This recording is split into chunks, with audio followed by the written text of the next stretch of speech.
He's really mad. Laura, tell me what you saw in your dream. I told you, Dr. Newberry. Santa Claus. She wants to penetrate his mind. Lit by candy cane, little girl. Yeah, what have we got here? Coma victim. Hey, Ricky, want a drink? What's that? Vegetables don't drink? Doctor, will I stop seeing these creepy things? I hate it. I don't want to see the future, or the past, or anything weird. I just want to be normal. Laura, no one is normal. I just feel like that something's pressing at me and I keep pushing it away. Your coma victim, Richard Caldwell. Wait a minute, Ricky Caldwell? That was about 6 years ago, the Santa Claus killer. He was really cute. Chopped people up with an axe. Ho, ho, ho! Merry Christmas! Hi, this is Russell Todd from Chopping Mall, He Knows You're Alone, and Friday the 13th Part 2, and you're listening to The Hysteria Continues. And indeed you are. Welcome back to this very, very festive episode of The Hysteria Continues. And as is a festive episode, we're covering yet another Christmas slasher movie, or slasher-ish kind of movie, Silent Night, Deadly Night 3, Better Watch Out. But also, we hit a milestone. This is the 250th episode of The Hysteria Continues. Can you believe it? I can't believe it. Well, as you can see, the enthusiasm continues at The Hysteria Continues for, it does really, but it's, 250 episodes. So when we did hit the 200th one, I think we did a sort of retrospective, and we'll probably do a similar thing when we hit 300 if we ever get that far. But yes, so what other better way to celebrate Christmas and hitting 250 with the classic Silent Night, Deadly Night 3, Better Watch Out. And when I say classic, I do that in slightly inverted commas. It's going to be interesting to see. We were just talking off air, actually, that we haven't exactly run out of Christmas slasher movies, have we? But we are, after 10 years. How many years is it now? It's 10 years, isn't it? It'll be 11 next month. Wow. Okay. Well, in almost 11 years. So we've gone through presumably 11 Christmas slasher movies. And so, yeah, it's going to be interesting to cover this one because I've never seen it before. So I hadn't seen any, I'd seen Silent Night, Deadly Night and the sequel, the first sequel, but I hadn't seen any of the others because I thought they weren't slasher movies. And it's going to be interesting to discuss this one. And we'll have a lot of fun talking about it. Maybe not so much fun watching it, but that remains to be seen. But anyway, Nathan, are you feeling festive? Yes. I'm not wearing anything festive. I'm just. Oh, you're not wearing anything? I thought you were going to say. No. I am, but nothing Christmassy. Well, I don't think it's. And we're recording this a little ahead of time, aren't we? So we haven't broken the sherry out. Although I don't know, Erik, are you still looking, seeing what's inside Santa's sack? Oh, I would love to. Santa is off the scale dreamy. He ticks all your boxes, doesn't he? Because he'll satisfy my manly cravings and give me a PlayStation 5. Well, exactly. And who wouldn't want a PlayStation 5? So, well, and Joseph, have you put your decorations up yet? Do you put decorations up? Yes, and yes. My tree is up. Lights are up. There's decals on the windows. It's very festive. Excellent. We've got a Christmas tree up as well. And although we have like 9 cats living here, not a single one of them has tried to attack the Christmas tree yet. Wow.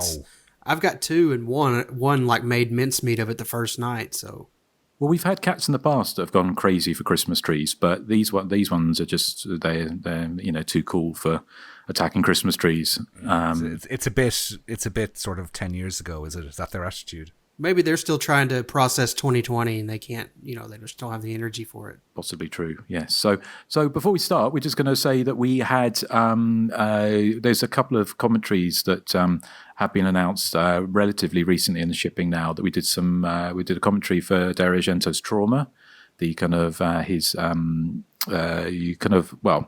perhaps not ill-fated, but certainly kind of not controversial exactly, but certainly it was a film that divided opinion. But we had fun looking at Trauma and doing commentary on that, and actually found a lot to talk about that. And it was actually a better film than I remembered. So that's out, and also Creature, aka Titan Find. Again, out of Vinegar Syndrome. Although some of the reviews we've seen, it seems like that the MGM scissors have been clipping away from the sound of it.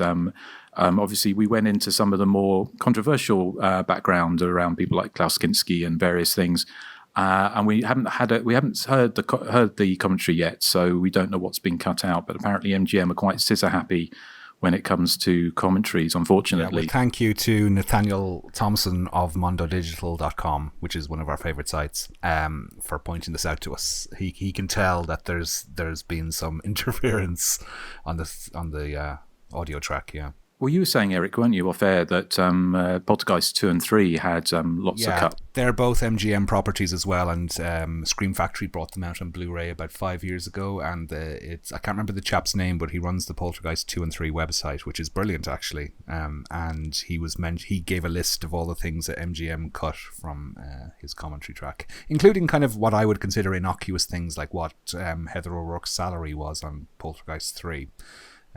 But yeah, they took their scissors to that one as well. And this is basically just us making sure that you know that we don't skip on our commentaries. We actually go in full bore. So if you hear like long gaps of silence, that's not anything that we've done. That's someone else. It's not just enough to the fridge to get another bottle of white wine. Because when I'm putting these commentaries together, I'm very, focused on making sure that it's as full as possible. And there's no silent gaps. So, hearing this, I was just kind of, I knew it would happen because anytime we have to sign an NDA or whatever, I know something's going to get cut, but I didn't know it would be this bad. Apparently it is. I don't know. I haven't went back and listened to it yet, but. Well, presumably the NDA doesn't stop us talking about it, does it? I don't remember. I don't really read those things.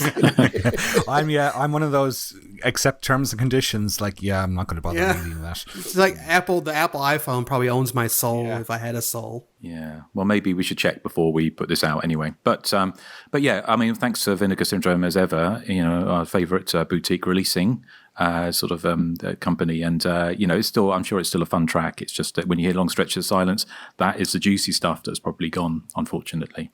So, but anyway, still fantastic looking as ever. Vinegar Syndrome doing fantastic work, with these older films. And in fact, sort of Titan Find for me, the Creature as its releases looks amazing compared to when I saw it on video back in the mid '80s. So yeah, definitely two very worthy releases. And let's have a quick chat about what we were watching recently before we get onto the main feature. So, Erik, what about you? Have you seen anything of note?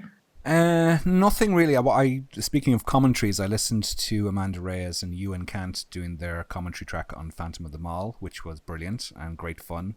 They have a great banter together. Highly recommended. But in terms of watching movies, a friend of mine from work challenged me to watch 2 Christmassy Hallmark type movies on Netflix, A Castle for Christmas and Single All the Way, which are as cheesy as you can imagine. Single All the Way is actually pretty watchable.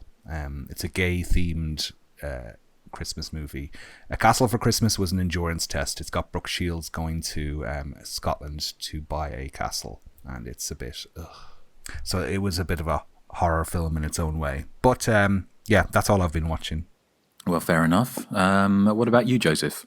Yeah, I watched the first 5 episodes of Chucky.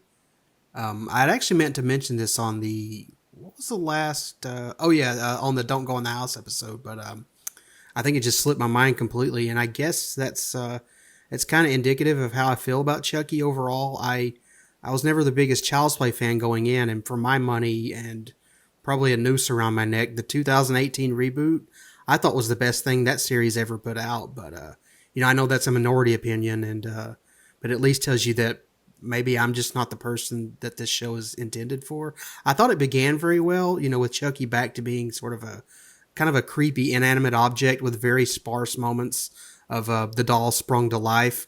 They keep this conceit going for 3 or 4 episodes too, but by the time I got to the 3rd or maybe the 4th episode, I felt myself realizing that I was never really going to connect or identify with any of these characters. And I think the kid playing the lead boy, he's either severely miscast or he's forever constipated.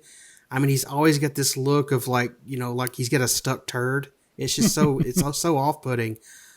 Chucky himself is pretty much Chucky going past the first handful of episodes, and they delve back into the post-Bride of Chucky stuff fairly early on, and that stuff honestly just makes my eyes glaze over, I'm afraid. There's a great show somewhere in here, but it feels far removed from where I would like it to be. But I think that's okay. I think this is just not for me. I can understand why a lot of people would like it because it's very well done. It's very well put together, very well acted, and very well shot and all that stuff. But I don't know. I'm just not a big Chucky fan, if I'm honest. So I got 5 episodes in, and I kind of just tuned out.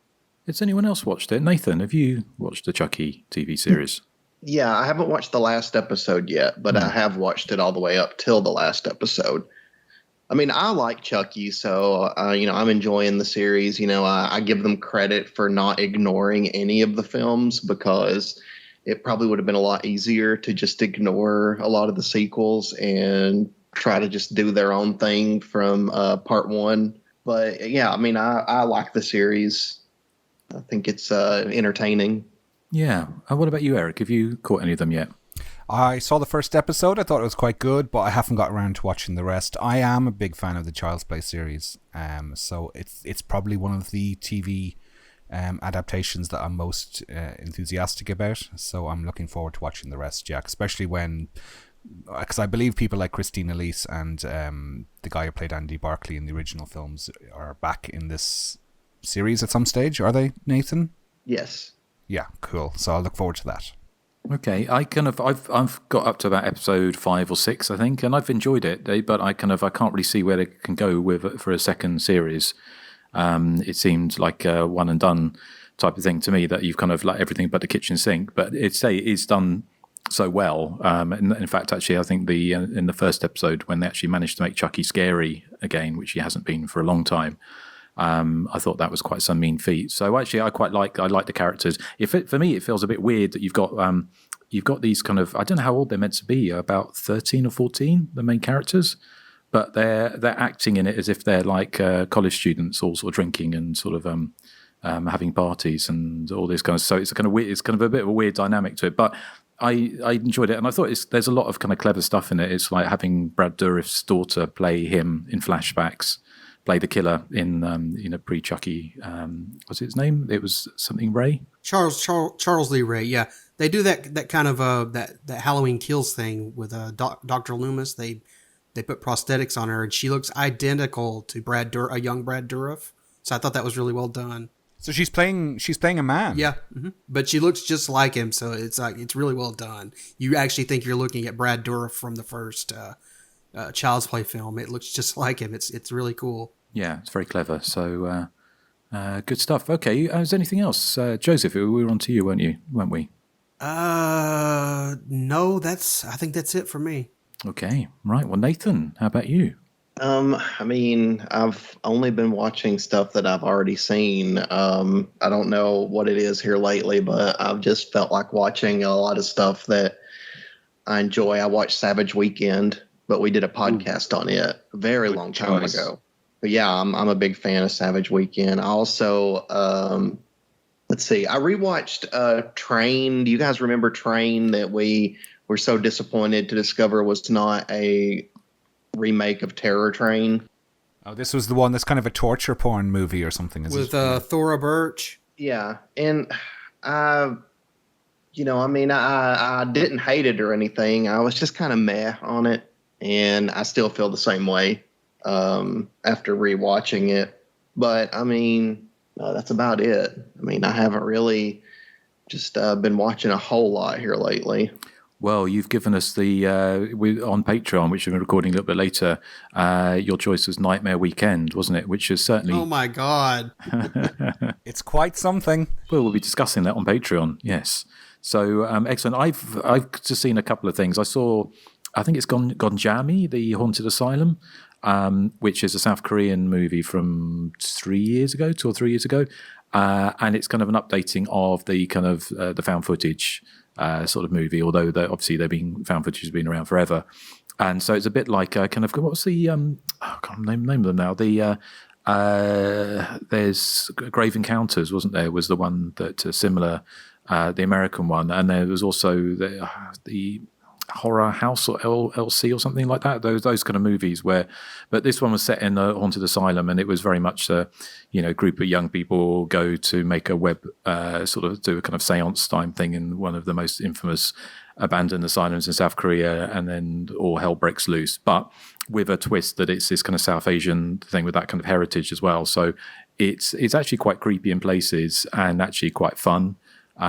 So if you're not completely burnt out by found footage stuff, then it's worth a watch. And they say it's not really, it's kind of like it's found footage in the same way as something like Host or something like that, in so much it's all done as a kind of a web live YouTube broadcast.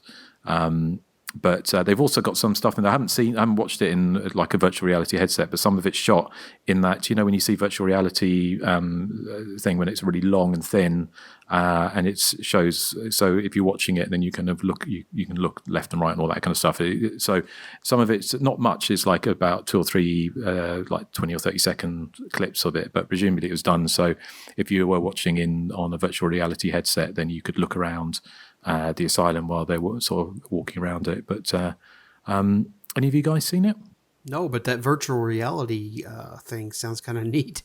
Yeah, I'd like to see. I mean, it's very kind of short clips, but it's kind of, I mean, it is money for old rope, at the end of the day. But it's got that twist that it's kind of, it's got the kind of South Korean, sort of, some of the kind of folklore in it, and also I think it was based because CNN did their list of 7 creepiest places on Earth. Your bedroom. Your bedroom, I imagine, Eric. But so what a retort that was. The only other thing I just watched on YouTube, someone reminded me of, and I think we talked about them before, the kind of public sort of safety broadcasts that were done for kids in the 70s in the UK. And where it's basically it was kind of Final Destination for preteens. And it was kind of, it had like different ones. Like the one we watched reminded me, is called The Finishing Line. And it was like this kind of weird Hunger Games or Squid Games style thing where you had children doing sort of cross-country runs across the train tracks and then being run over by trains. Oh, wow. Yeah, what's the one where this.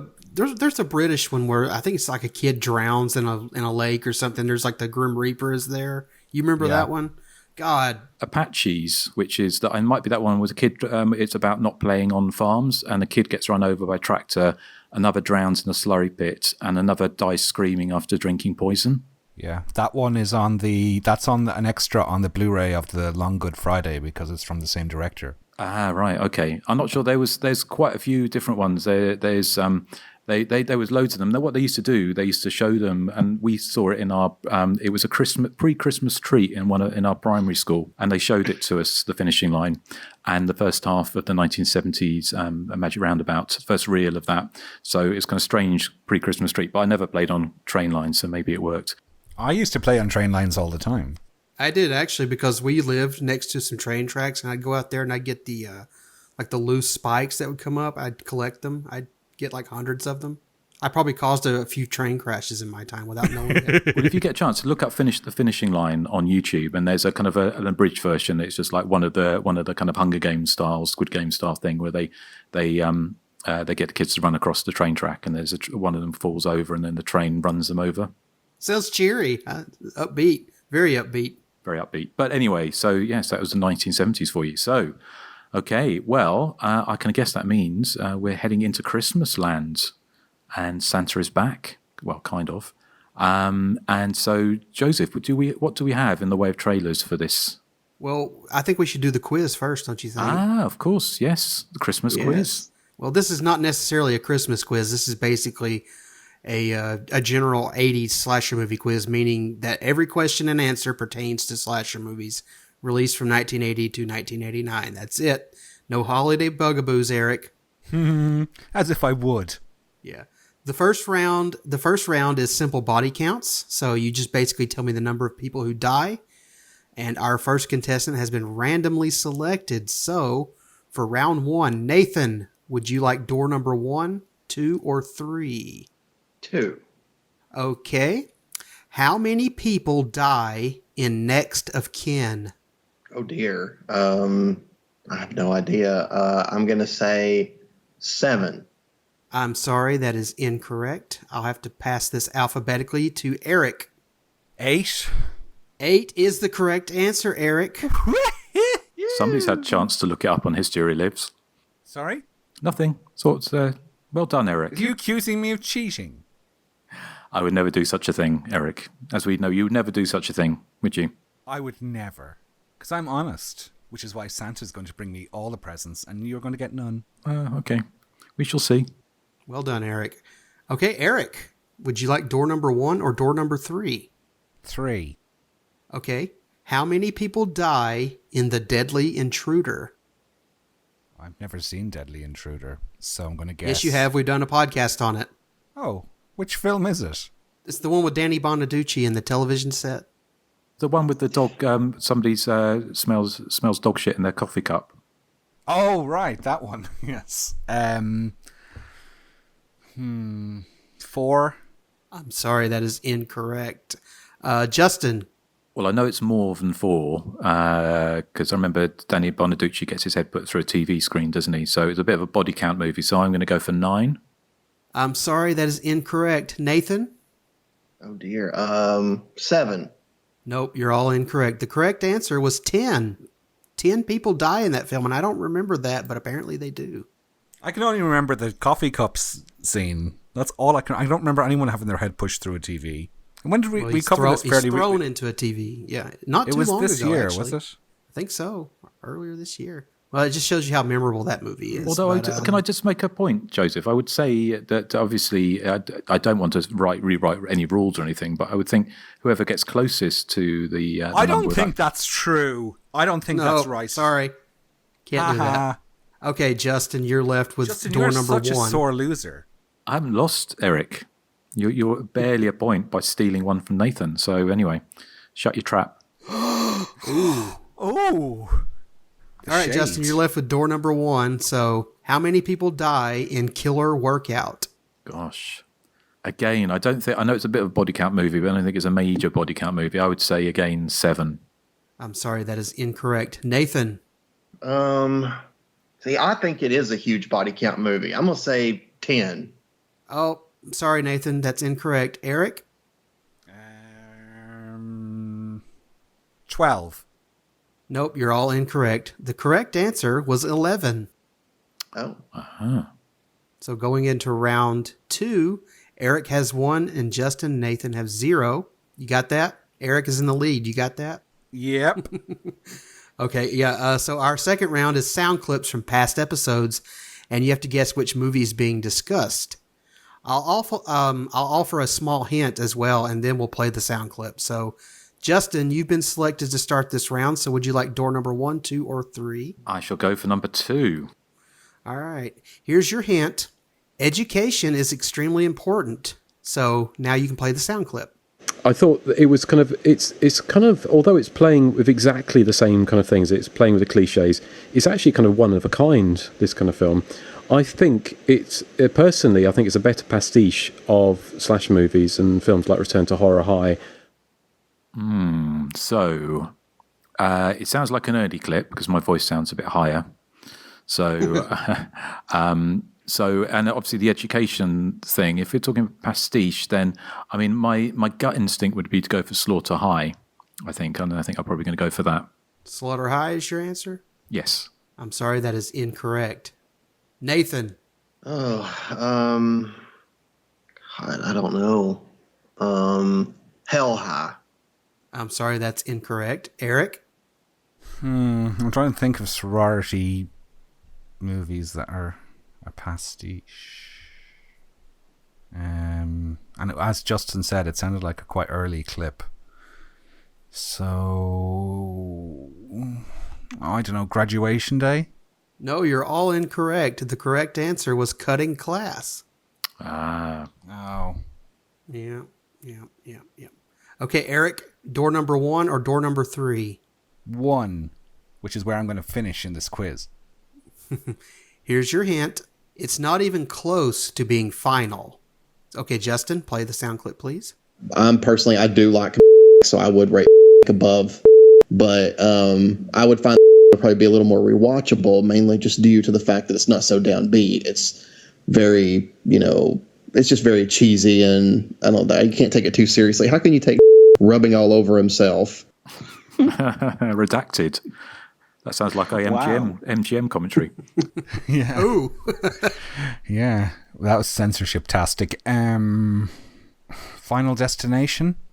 I'm sorry, that is incorrect. Justin? So not close to being final.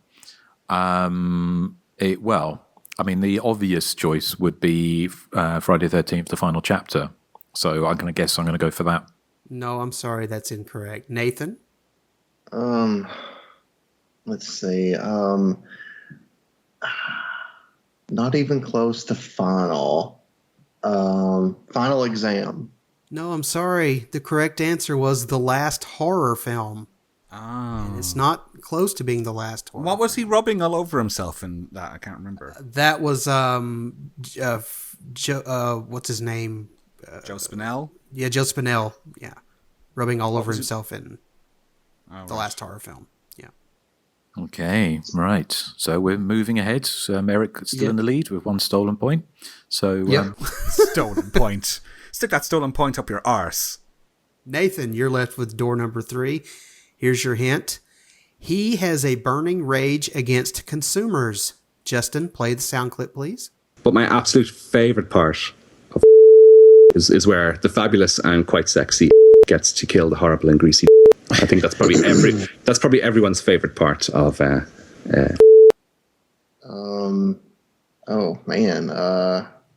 Intruder. No, I'm sorry. Erik, do you know?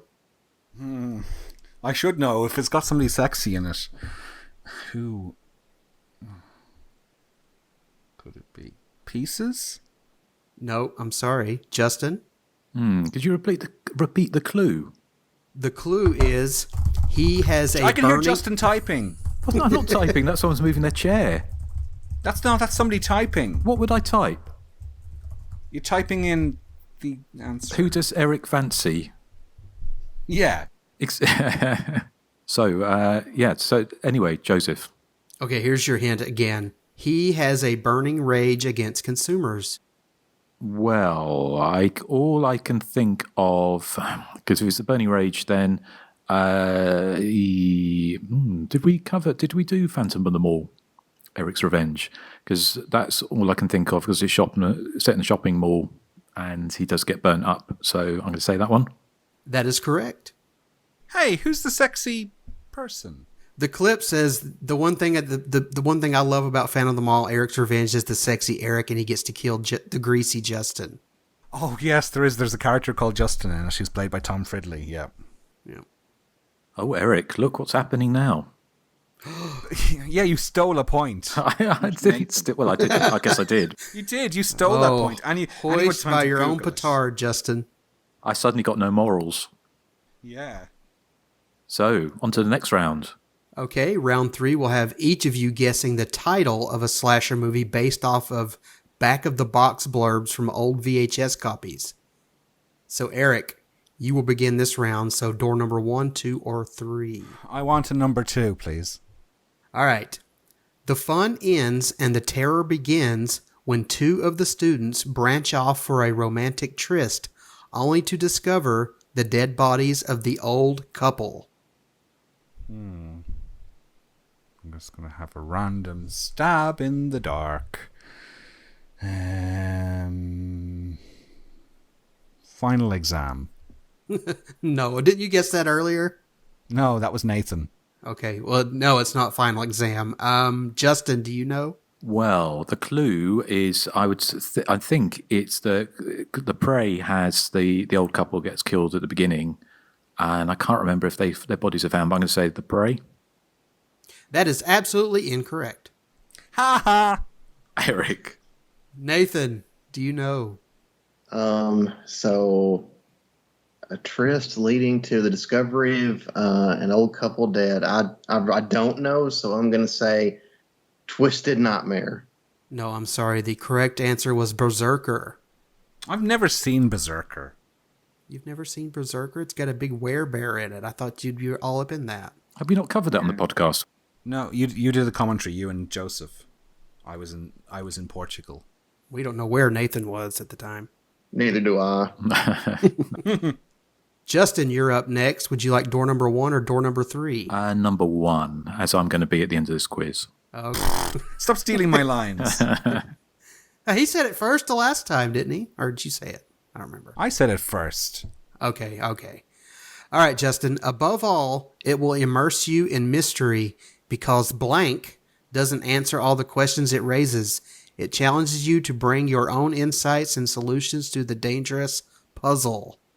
Jesus Christ. Trying to think of a film that's got a puzzle in it, or it's obviously a mystery of some kind, so it's a whodunit.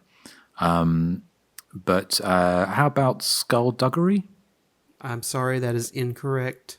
Nathan? Body puzzle? I'm sorry, that is also incorrect. Erik?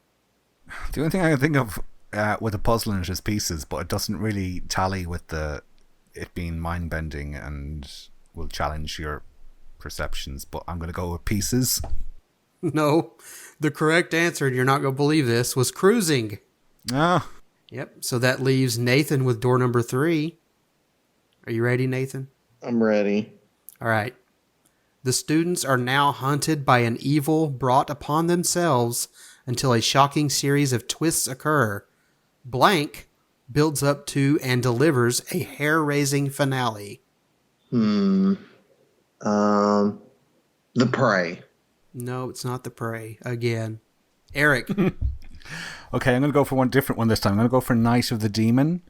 That is absolutely incorrect. Oh. Justin? I've got 2 in mind. Yeah, you're only allowed to say one. No, I'm going to say one, but I'm trying to think. I can't remember the name of it. I think. Well, I'm going to say the other one. I could say The Lamp, aka The Outing. No, that is incorrect. But go ahead and say your other one just to see if you're right. Which one is it? I can't remember. You know, the one in the sorority house when they get possessed at the end. Killer Party. Oh, you should have went with Killer Party. Why? Because it's wrong. That way I could have made fun of you. No, actually, the actual answer was Scalps. And I thought Nathan would get that one. Oh, Scalps. I do like Scalps. Well, as you know, those VHS blurbs are often kind of, They lie. Yep. All right, round 4 is our final round. This is what order did they die in the Nightmare on Elm Street series?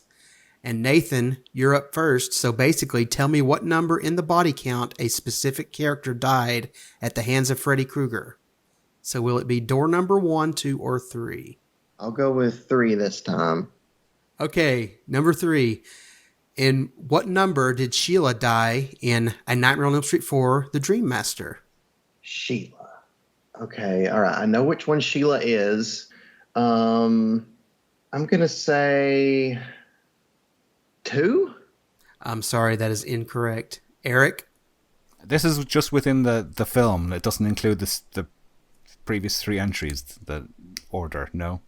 Just in part, part 4. Sheila is, I think, 4? That is correct. Yes! All right, Erik, door number 1 or door number 2? Number 2 again, even though that last number 2 didn't do me any favors. All right, Taryn in A Nightmare on Elm Street 3, Dream Warriors. Okay, let me see. She is after... him. 5? I'm sorry, that is incorrect. Justin?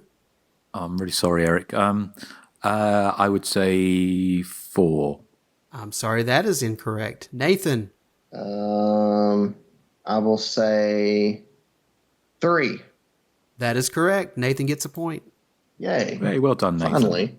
Yeah, that leaves Justin with door number 1. So, Justin, Greta in A Nightmare on Elm Street 5, The Dream Child. Absolutely no fucking idea. I've tried to block that one out of my... Hey, I thought we liked that one, did we not? Oh, Yeah. Well, I still have no idea, so I'm going to take a wild stab in the dark and say 7. No, that's incorrect. Nathan.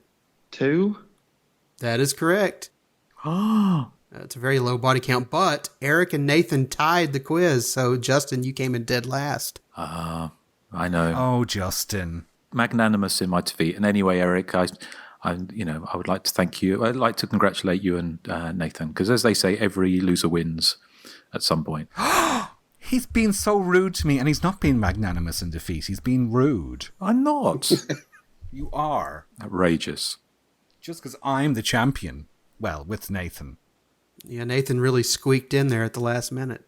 Woo! Well, thank you, Joseph, anyway, for, obviously it could have been better quiz if I'd won, but thank you for putting that together, our Christmas, not Christmas quiz.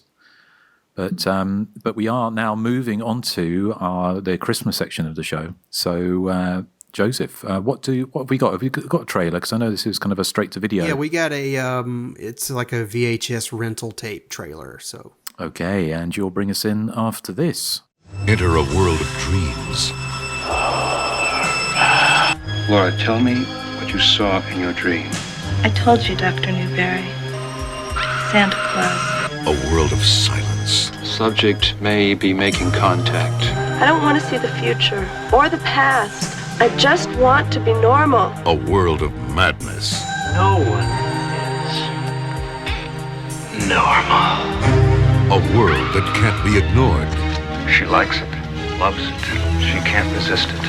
She wants to penetrate his mind, see what he sees. He was a little boy, and then something happened. Something terrible. Because when the dream is over, I don't know what's going on here, but whatever it is, the nightmare begins. The Yuletide terror returns. His brain was surgically reconstructed. If you don't mind my saying, I'd have pulled his plug. Even his life was of value. With the saga that shocked a nation. Robert Culp, Silent Night, Deadly Night, Part 3. Better watch out. Supported by full trade and consumer advertising. POP includes a full-size poster. The horror classic that shocked the world is back with a new mind-jolting terror in Silent Night, Deadly Night 3. Dr. Newberry has saved the life of the hideously injured Ricky Caldwell. The doctor has encased his patient's exposed brain inside a plexiglass cap. Yeah, he really does. Yet he has failed to revive him from his deep coma. In Newberry's attempt to reach the comatose victim's mind, he connects Ricky's brain waves to a gifted clairvoyant, Laura Anderson, who unexpectedly taps into the dark and twisted realm of his haunted dreams. Ghastly things start to happen, and Detective Connolly, played by Robert Culp of I Spy fame, must fight to stop the dangerous experiment. When Laura's nightmare ends, the all-too-real terror of Silent Night, Deadly Night 3 begins. Okay, that was from the IVE VHS release of Silent Night, Deadly Night 3, and in our mad dash to stay holiday relevant this year, I specifically landed on this Yuletide turkey, and I don't think there's anywhere else to go except to the toilet, guys. Silent Night, Deadly Night 3 opens with this rather beautiful long shot of the Laura character as she sleeps in this large white room.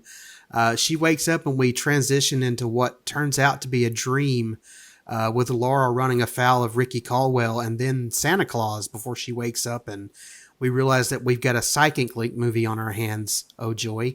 It's all explained in this kind of ridiculously rote, kind of evil doctor sequence where the actor playing the doctor, he always has time to detail his every intention into one of those 80s friendly handheld tape recorders.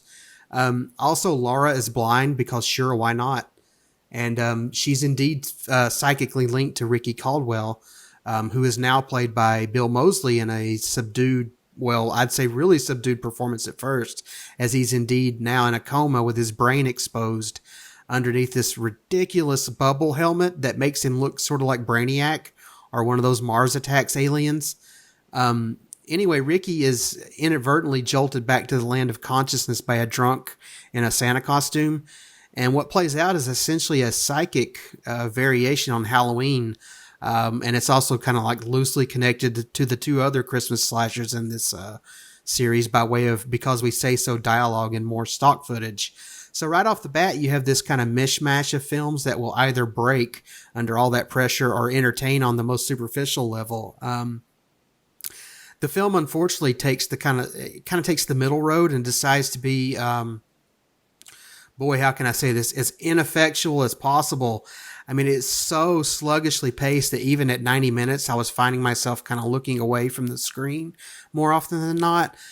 It's flat and completely uninterested in doing anything remotely unique with the psychic link or even the blind woman aspect. I think there's room for terror there, surely, but this film has none of that. It's like watching an insurance seminar run by someone with a speech impediment. I'd say for its pluses, and they are kind of few, Laura's brother Chris has this White Snake style like skullet. It's like blustery and permed and full in the back, and it's all yellow, but it's like all thin and greasy up top, and he looks like a member of Icehouse or indeed David Coverdale from Whitesnake, and he's also clad in this kind of denim jacket and matching pants. We also have Robert Culp on hand as the cop character, who seems to be the only individual aware of just how low he's sinking, and so he decides to kind of go out with a bang, and he's a lot of fun here. The lead character of Laura, unfortunately, I found her to be this, how can I say this delicately? She's this eternal personality vacuum with a chip on her shoulder. I mean, she's so unlikable, and by the time we get to the central confrontation with her and Ricky Caldwell, we don't really care if she lives or dies. Bill Moseley as Ricky Caldwell, I think he does okay here with what little he's given. I mean, he plays the Ricky Caldwell character as this complete opposite to what he was previously. He's now this kind of lurching, he's almost like this tortured soul type, crushed under the weight of like a brutal childhood. And Moseley kind of wisely keeps his spoken words to a minimum.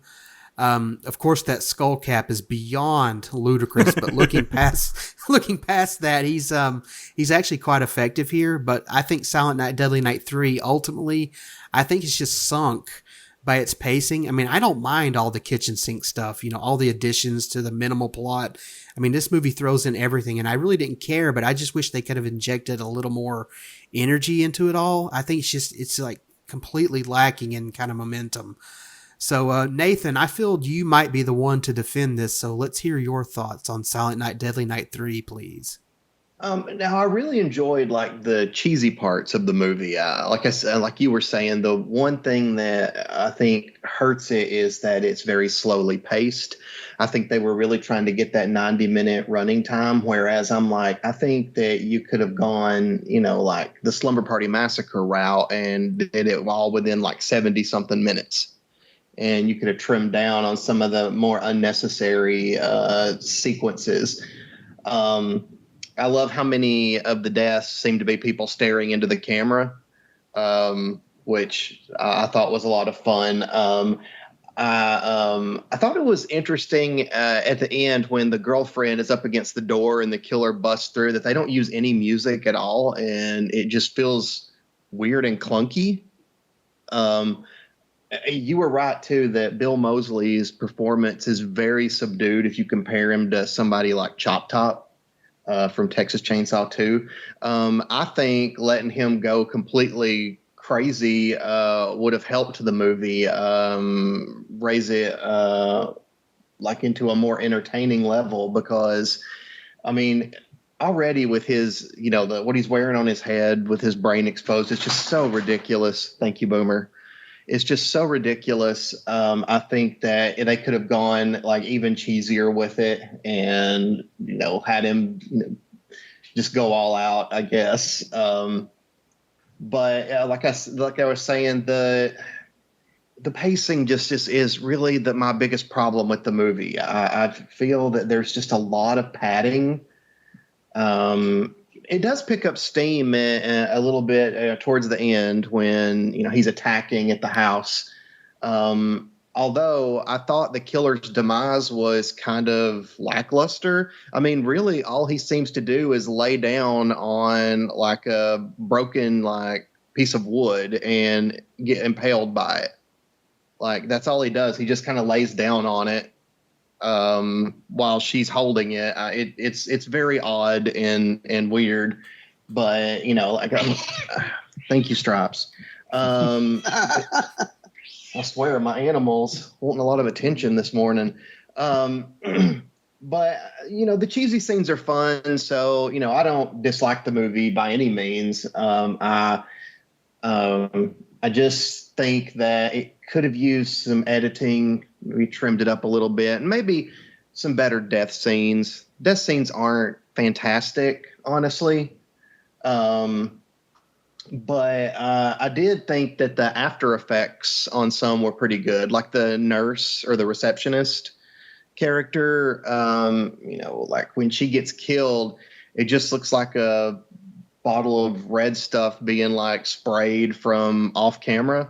But when we see her with her throat slit, I mean, I thought that was a pretty good effect. So, I liked it there. So, overall, not is good as part one, not as entertaining as part two. So yeah, it just kind of falls like in the middle of the road for me, like slasher movie wise. Okay.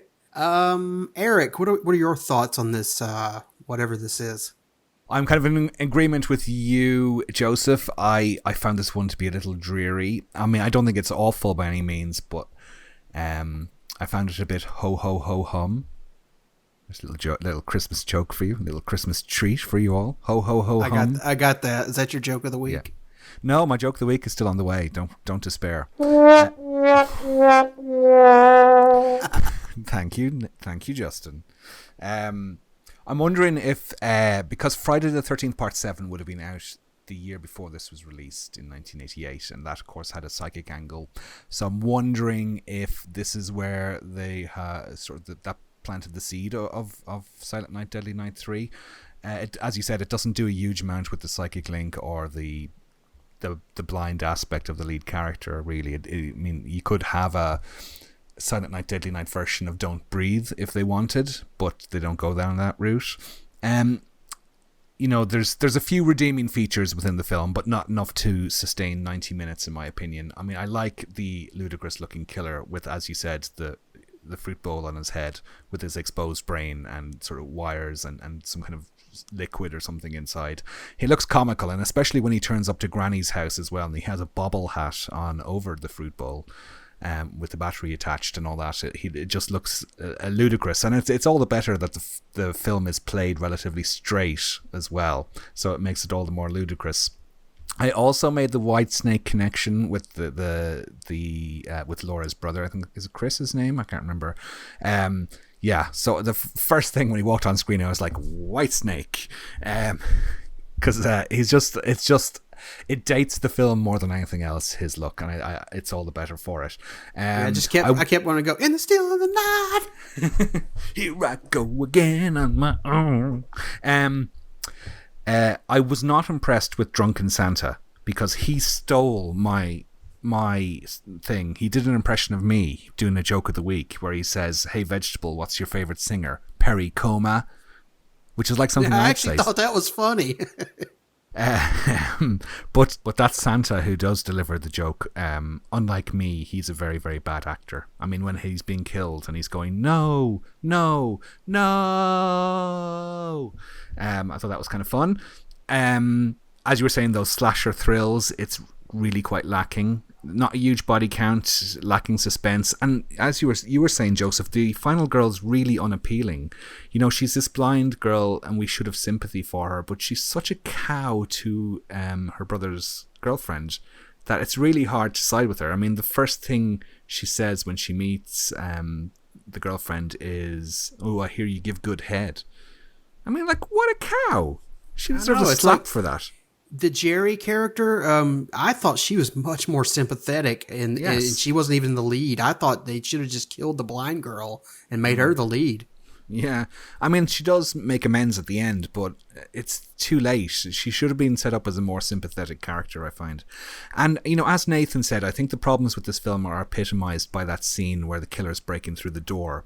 It's like a scene in Halloween where his arm punches through the door frame, and it should be exciting and set your adrenaline pumping, but it's done with no punchy sound effects. It's done with no music.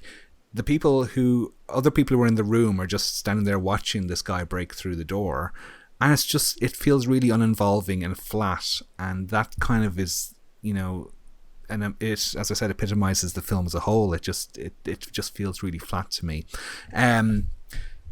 There is some original footage, as I said, in the film, some stock footage from part 1, again, not to the extent of part 2, thankfully, but it's in there, but it still doesn't feel like a Silent Night, Deadly Night sequel to me at all. It feels like a completely separate entity. And again, there's Christmas trees, there's Christmas lights in the film, but it just doesn't feel like it's Christmas to me in this film. I think, possibly because I'm guessing it's filmed in California, so you're getting lots of blue skies and it looks quite sunny and warm. And for me, Christmas means kind of snowy, cold, icy environments, and that's why the original Black Christmas from 1974 does it so well, because it captures the kind of wintry Christmas feel, whereas this just feels like they filmed it in July and stuck a Christmas tree up to make it look like Christmas, and they could have at least put Chris in like a gaudy Christmas sweater instead of that denim jacket. Yeah, although the denim jacket does go with his hair better. It does. Oh, it does. Yeah. I did like Granny's over-decorated classic 80s Christmas tree, where she put so much tinsel and baubles on it that you can't see any of the original tree underneath, which was a very 80s thing to do. But I suppose, you're not going to get a wintry Christmas feel if the entire film is set in Peru anyway. It's set in Peru. That was from the earlier in the film, where she has to explain to the guy that it's how's it pronounced where she's going? What the fuck are you on about, Erik? She's going to somewhere in California called Peru or something. Is it something? Piru or something like that. Piru, that's it. And the cop says, Peru? And she goes, no, silly, not Peru. It's Piru. And there was one slight with the lead girl that I thought Nathan would have picked up on when she says, if you think pit bulls would make good house pets, would you believe someone if they said that? And I know Nathan has 2 pit bulls, and they make wonderful house pets. Wake up, sheeple. Pit bulls are good house pets. The end. That's my thoughts on Silent Night, Deadly Night 3. Better watch out! ! So basically, you loved it. No, sadly, I just found it a bit boring, and it was a real I want to play a game on my phone type of movie. Yeah, it kind of reminded me of a little bit of I want to say, I think it's Sorority House Massacre. It had that tone, but I found that movie a little more livelier. But it had that exact same look and feel. But Justin, I know you'd never. Yeah, Justin, I know you'd never seen this before. What were your thoughts? No, I think I guess its reputation had preceded it, which is why I hadn't really sought it out. I kind of came around to the charms of part 2 after seeing it the first time and thinking how awful it was compared to the first one, and then of course I've kind of, like many people, appreciated its cheesier charms after a number of years. So for this, I always had in the back of mind that none of these sequels were slasher movies, and this kind of sits on the fence really. And unfortunately, I think everything you said is, I would agree with broadly, because it's a film that just feels quite, it's like everyone in it has taken a sedative, so including the audience and as director and the entire cast, everyone's playing at like 50% rather than 100%. And I think it's not the actress's fault, because this is what she was written as. It's like we're saying about the character of Laura is so kind of unlikable. She's just kind of morose basically. And and I know she goes banging on about her dead parents and Christmas and things like that, but it's not the way to really get an audience siding with like the main character. And I think that's probably the film's kind of one of the biggest flaws. I mean, it's also like the kind of carelessness, I can guess, with some of it, because like, for instance, they show the flashbacks to the first one, and they show with Santa shooting at the car and raping the mother. But they're showing Billy watching the flashbacks rather than Ricky, because wasn't Ricky a baby in the car? Yeah, but in part 2, he actually remembered it all, even despite the fact that he was an infant. So I guess it doesn't really matter. Because I know the film, we're going to get to background, the film was kind of, basically one of the fastest turnarounds almost in history, I think. So, I mean, there's some things I quite enjoyed about it. I've found the receptionist really funny, the rude receptionist. She was very amusing when she wouldn't sort of, Laura asked her to let her know when her brother arrives, and she says, "I'm very busy," and then she calls her a bitch. That was quite funny. I like the it was nice seeing Leonard Mann as Laura's psychologist, who of course was in Night School, as more of a cameo more than anything I can guess. And I thought Robert Culp, as you've mentioned, Joseph, I mean, he was quite game in this, considering it was easily could have been a role that he could have phoned in. But he's actually having quite fun with it. And, when he sort of gets out of the car to have a leak and he can say, "Excuse me while I relieve the reptile." Just sort of things like that were just kind of fun. But overall, and I agree with I didn't understand, with the Ricky character that I know they were talking about rebuilding his brain, even though didn't he get shot in the chest at the end of the second one? No real reason for him to having a brain injury at all. He also grew a foot taller and lost about 200 pounds in between films. So. And he was kind of like, so it was like he was Ricky on Mogadon, wasn't he? He was just like he was on some kind of horse tranquilizer. And so it was a choice, but I don't think it was the right choice for this movie. Also, that whole bullshit about the psychic link, again, it comes to the end of the movie and it has zero, doesn't it? There's nothing to do with it, anything at all, so it doesn't play into the ending of the movie or how she overcomes Ricky or anything like that. So overall, I appreciated seeing wall-to-wall denim throughout the movie, and the brother's hair looked like a terrible pubic blonde waterfall. Ew. What a horrible analogy.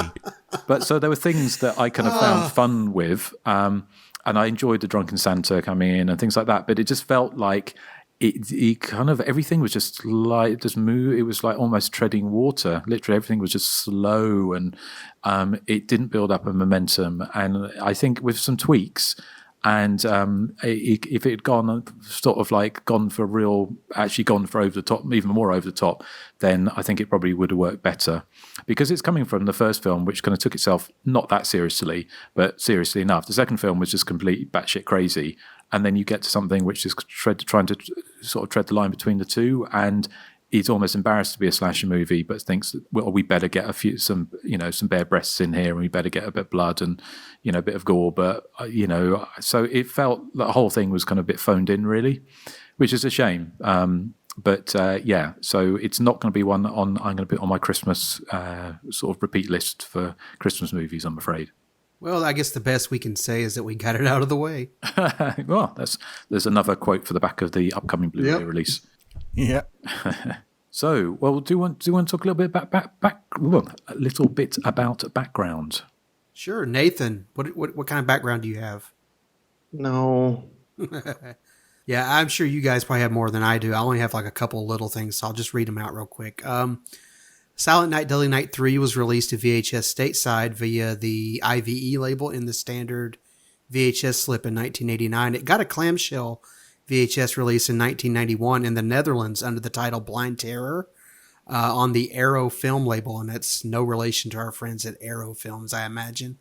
The IVE label features trailers for Sly Stallone's Lockup, Eddie and the Cruisers 2, Eddie Lives, and Weekend at Bernie's. The Blind Terror copy from the Netherlands opens with 3 trailers: The Craze, Men of Respect, and Nobody's Perfect, and the tape closes with trailers for Switched at Birth and Air America. Laura Herring, who plays Jerry, I knew I'd seen her somewhere before. And Nathan, you may have a vague recollection of her as the strike team lawyer in the Forrest Whitaker season of The Shield. She was also in one of my favorite episodes of Frasier, Dial M for Martin.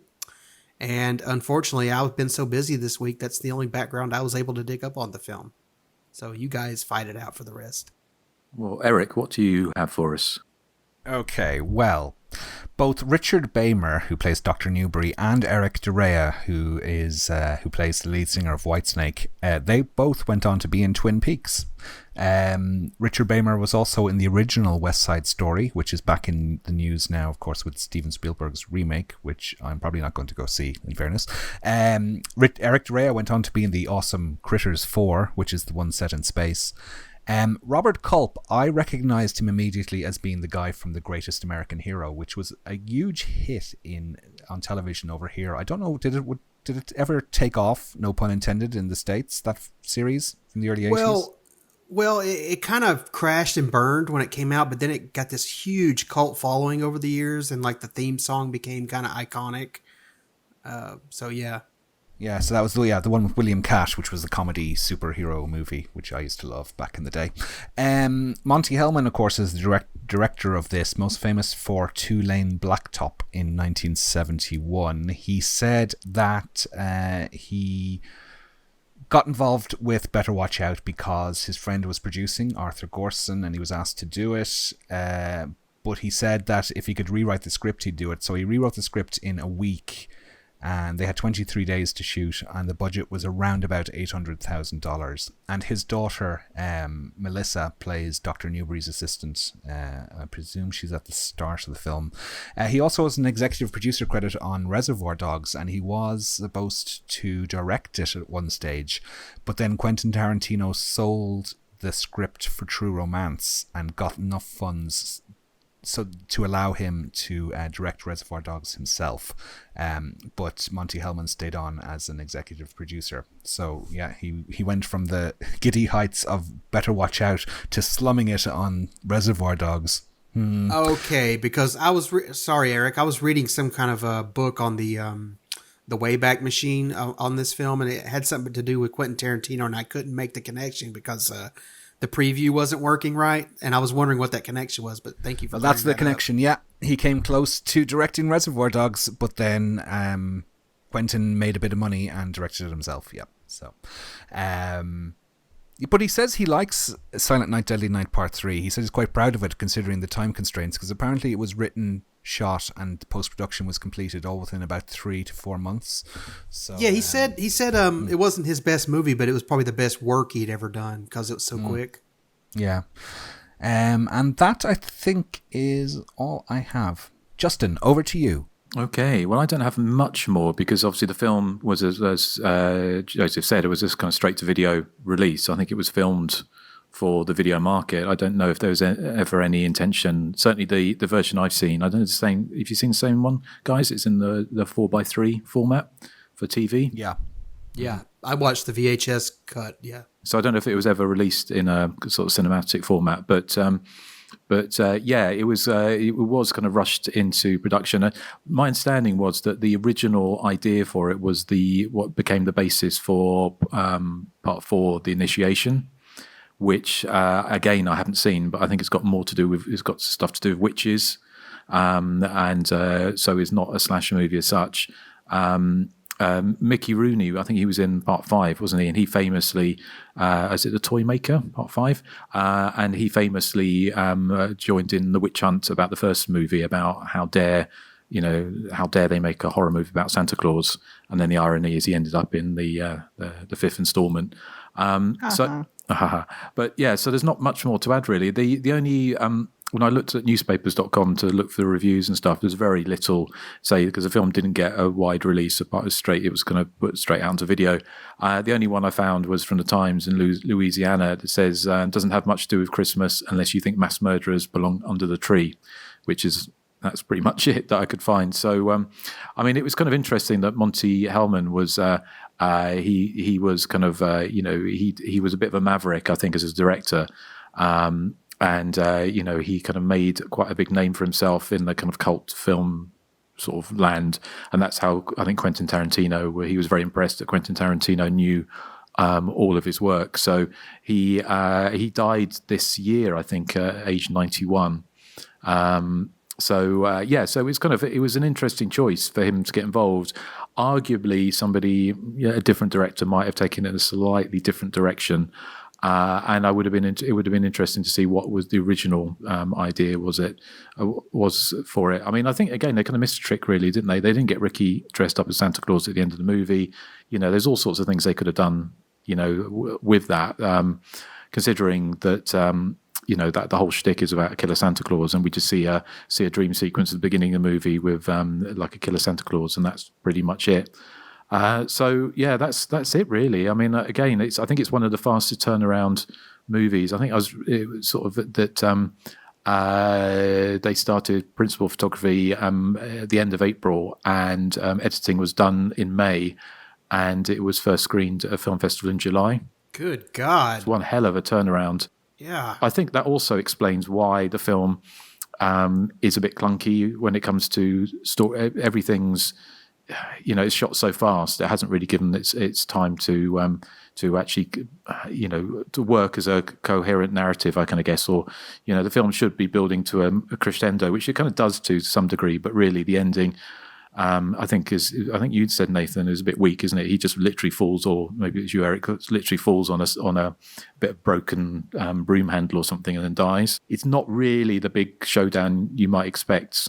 So yeah, I mean, that's pretty much all I've got on this, really. I mean, it's interesting that Monty Hellman sort of he kind of still, he's still quite enthusiastic about the movie, and he didn't see it as a major sort of embarrassment on his resume. So anyway, so kudos to him. But yeah, it's a shame. I think they could have gone for a much more fun approach than they did. But hey ho, we've got other Christmas movies to cover, so we shall see. We'll have to watch Silent Night, Deadly Night 4 Initiation to see if it even fits into our wheelhouse.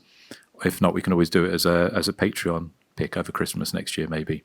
So yeah, so that's my tuppence. So what was the kind of consensus on the group? Yeah, a decent showing of 34 comments for the third film in the Silent Night, Deadly Night series. And from that, Alex Bovenstein writes, there's an okay 15-minute movie hiding in there, probably in that one guy's chest hair.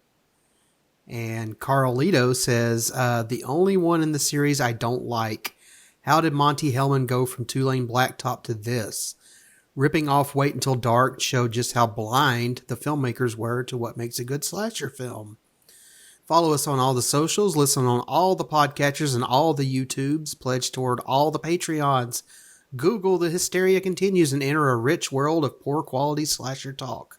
I kid. Thoughts and general feedback can be lobbed our way at thehysteriacontinues@gmail.com.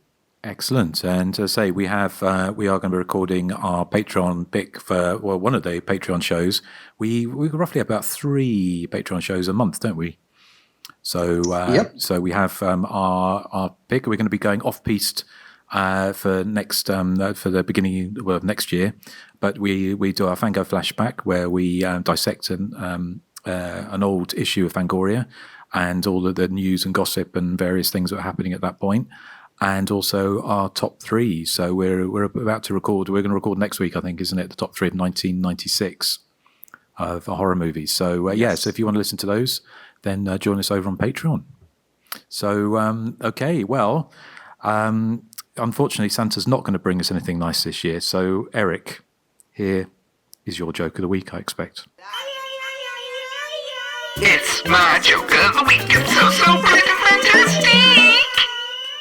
Okay, so for this joke to work, you need to imagine that Nathan is Santa Claus, okay? So why did Nathan Claus have to kill one of his workshop employees? Because they were an elfish relative.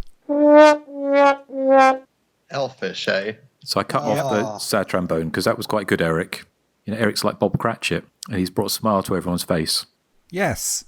I'm smiling right now. Yes, well, I can guess it remains... I have some feedback. Oh, do you? Okay. Yes, I have one bit of feedback here. It says, hello, Slasher Legends. I recently purchased Happy Birthday to Me on Blu-ray, and I've always loved the movie, and the cover art is everything. I'm proper enjoying your commentary. I was laughing out loud when you started talking about Melissa Sue Anderson's Split Ends. I've started listening to your podcast, and I'm up to episode 9, so I have a lot of catching up to do. Just wanted to email and say you guys are bloody brilliant. Your podcast is pure joy. I'm in my 40s and I've loved slashers since the early 80s. A rented copy of Friday the 13th on VHS was my first. Finally, I've found my tribe. Thank you. I'd be honoured if you read out this email, but of course, I reckon it'll be about 6 months before I catch up. Haha. Keep up the great work from Stephen in London, UK. P.S. Dorothy says hi. I'm not sure what the PS means. Yeah, I didn't know what that meant either. I was like, okay. Hi, Dorothy, whoever that is. It might be an in-joke about the commentary for Happy Birthday to Me? I'm not sure. I can't. We did that quite a while ago, so I can't remember. Yeah. I'm wondering if it's a reference to Friend of Dorothy. Okay. Yes. Of course. Oh, so he's a friend of Dorothy. Okay, I get it. Okay. Well, well, thank you, Stephen. So I'm glad you found us on Happy Birthday to Me, and you're enjoying the show. And I promise the sound quality does get better. It does. The Skype apocalypse, probably around when is it? About the Crinoline Head episode's the worst. It is the absolute worst. Classic episode. Yes, I mean it's every 5 seconds on that episode. It's so funny. It's great. Yeah, but we have Joseph to thank now for the perfect sound that we have today. Yes. Thank you, Joseph. I wouldn't say perfect, but I do what I can with what I have. It's much better anyway. So well, I'm going to guess. Well, first of all, let's find out what we're covering next time. So, young Nathan. Oh no, what has Nathan chosen for us? Well, I think you guys are going to be okay for this one. I have chosen Scream 4. Ooh. Yeah, we may be covering part 5, hopefully. I think we're going to see, because we're not sure what the release schedule is for 5. Do we know yet? Because if it's streaming, then we can watch it. Well, yeah, it's being released a few days before we're set to record. I think it's on the 14th of January. I'm not sure if it's going to streaming. I'm hearing rumors it's going to Peacock like Halloween Kills did, but I'm not certain yet. So Scream 4 is coming to streaming. I can confirm it's coming to Netflix in the first few days of January if anyone needs to catch up with that, which includes me because I haven't seen it since it was released. I've got the Blu-ray upstairs, I think, so I shall dig that out. So, but yeah, we'll have a better idea when we record that, sort of what, if we're going to be able to see Scream 5 or The Scream or whatever they're calling it. But certainly watching the trailers, it looks like it could be a fun time. Yeah, well, so join us on Hysteria Continues. We get in next episode in January. So all we need to do is wish you all a very, very Merry Christmas and a Happy New Year. So thank you for sticking through us and, hopefully... Sticking through us? Sticking with us. Mm-hmm. Sorry, sticking through us. Well, that was a slasher reference. But hopefully next year's going to be better for everyone. And there's a lot more to enjoy in the slasher world next year. So we shall look forward to that and look forward to you joining us. So thank you for enjoying the Hysteria Continues. So say goodbye to the good people. Bye bye. Bye bye. Bye bye. I forgot to say, what are we playing out with? A happy holidays to all. So let's play out with 12 Days of Christmas, Repent by Polka Dot Cadaver. That sounds like that heavy metal kind of music to me. Devil's music. It is slightly devilish, but it's also slightly comical. Good stuff. So, okay, well, thank you again, and catch you next time on The Hysteria Continues. On the first day of Christmas, my true love came to me, a swoon full of apathy.